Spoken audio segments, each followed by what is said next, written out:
अलवर सांसद महंत बालकनाथ हरियाणा के रोहतक में स्थित अस्थल बोहर बाबा मस्तनाथ मठ के महंत भी हैं। यहां बाबा मस्तनाथ की याद में वार्षिक मेले का आयोजन किया गया।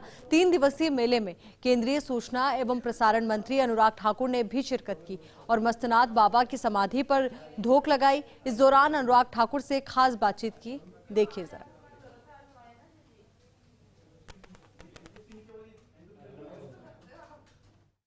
बाबा मस्तनाथ मठ में आयोजित मेले में केंद्रीय मंत्री अनुराग ठाकुर पहुंचे हैं, हमारे साथ हैं।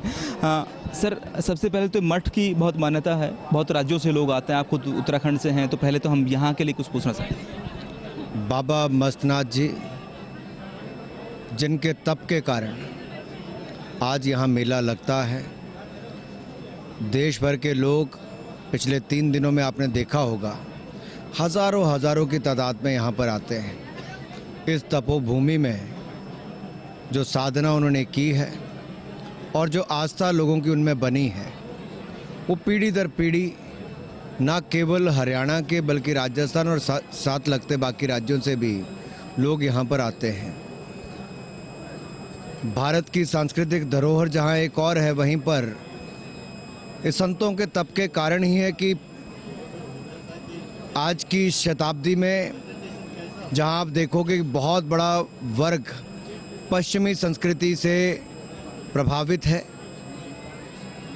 वहीं पर हमारे संतगण आज भी आज की युवा पीढ़ी को वो संदेश देने में चूकते नहीं हैं जो सही मायने में भारत की धरोहर है। मेरा व्यक्तिगत रूप से मानना है कि बाबा बालकनाथ जी ने जिस तरह से इस मठ को और भव्य बनाने का काम किया है और स्थानीय लोगों ने भी जिस तरह से सहयोग किया है, ना केवल धर्म के क्षेत्र में बल्कि शिक्षा के क्षेत्र में एक बहुत बड़ा योगदान है।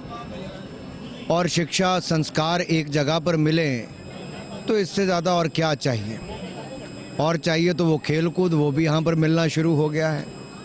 तो मुझे पूर्ण विश्वास है ये संस्था यहाँ पर स्थानीय क्षेत्र के लोगों के लिए, उनके विकास के लिए काम भी करती रहेगी और इसी तरह से सांस्कृतिक धरोहर को बचाकर आगे बढ़ाने का काम भी करेगी। राजस्थान एक बड़ा स्टेट है और भी कांग्रेस में है। अगले साल चुनाव राजस्थान में और बाकी स्टेट्स में होने हैं, क्या भाजपा की तैयारी?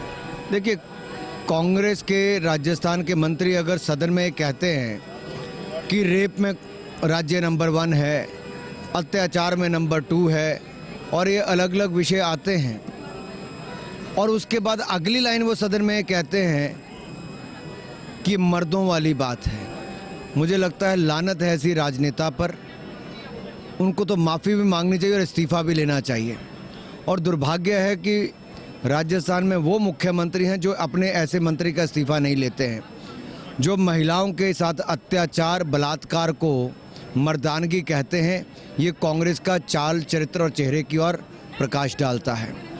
मैं इतना ही कहूँगा, राजस्थान की जनता इनसे जल्द से जल्द छुटकारा पाना चाहती है और आने वाले चुनावों में जो अगले साल आने ही वाले हैं, इनसे छुट्टी मिल जाएगी। अनुराग ठाकुर कहते हैं कि राजस्थान में अगले साल चुनाव होने हैं और राजस्थान की जनता बदलाव चाहती है। हालांकि मस्तनाथ मठ को लेकर कहते हैं कि ये मठ भारत की पौराणिक धार्मिक चीज़ों को प्रतिबिंबित करते हैं। Ashwini Yadav, first India news, Alwar.